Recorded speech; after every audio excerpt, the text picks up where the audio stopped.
सभी भक्तों को जय श्री कृष्ण। ब्राह्मण आत्मदेव ने वह फल अपनी स्त्री के हाथ में दे दिया और स्वयं कहीं चला गया। उसकी स्त्री तो कुटिल स्वभाव की थी ही। वह रो रो कर अपनी एक सखी से कहने लगी, सखी मुझे तो बड़ी चिंता हो गई, मैं तो यह फल नहीं खाऊंगी। फल खाने से गर्भ रहेगा और गर्भ से पेट बढ़ जाएगा, फिर कुछ खाया पिया जाएगा नहीं, इससे मेरी शक्ति क्षीण हो जाएगी। तब बता घर का धंधा कैसे होगा। और देववश यदि कहीं गांव में डाकुओं का आक्रमण हो गया तो गर्भिणी स्त्री कैसे भागेगी।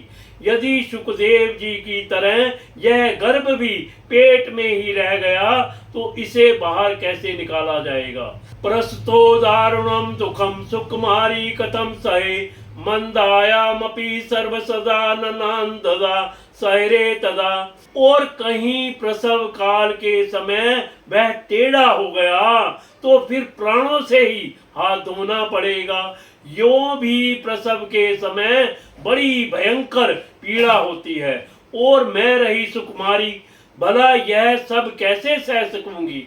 मैं जब दुर्बल पड़ जाऊंगी तब ननंद रानी आकर घर का सब माल मत्ता समेट कर ले जाएगी और मुझसे तो सत्य शौच आदि नियमों का पालन होना भी कठिन जान पड़ता है। जो स्त्री बच्चा जनती है उसे उस बच्चे के लालन पालन में भी बड़ा कष्ट होता है। मेरे विचार से तो ये बंध्या या विधवा स्त्री ही सुखी है। मन में ऐसे ही तरह तरह के कुतर्क उठने से उसने वह फल नहीं खाया और जब उसके पति ने पूछा फल खा लिया तब उसने कह दिया हाँ खा लिया। एक दिन उसकी बहन अपने आप ही उसके घर आई। तब उसने अपनी बहन को सारा वृतांत सुनाकर कहा कि मेरे मन में इसकी बड़ी चिंता है, मैं इस दुख के कारण दिनों दिन दुबली होती जा रही हूँ। बहन मैं क्या करूँ।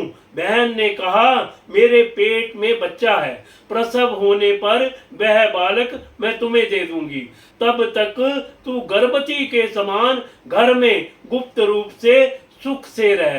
तू मेरे पति को कुछ धन दे देगी तो वे तुझे अपना बालक दे देंगे। हम ऐसी युक्ति करेंगी कि जिसमें सब लोग यही कहेंगे कि इसका बालक 6 महीने का होकर मर गया और मैं नित्य प्रति तेरे घर आकर उस बालक का पालन पोषण करती रहूंगी। तू इस समय इसकी जांच करने के लिए यह फल गौ को खिला दे।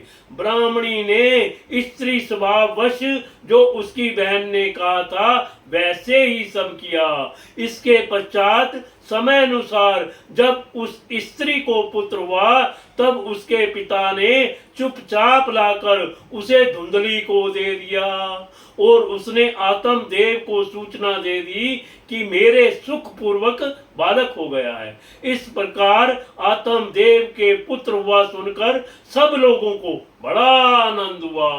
ब्राह्मण ने उसका जात कर्म संस्कार करके ब्राह्मणों को दान दिया और उसके द्वार पर गाना बजाना तथा अनेक प्रकार के मांगलिक कृत्य होने लगे।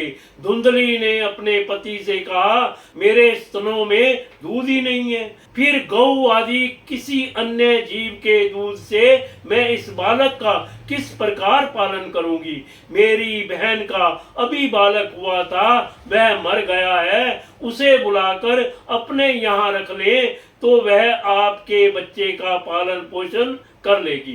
तब पुत्र की रक्षा के लिए आत्मदेव ने वैसा ही किया।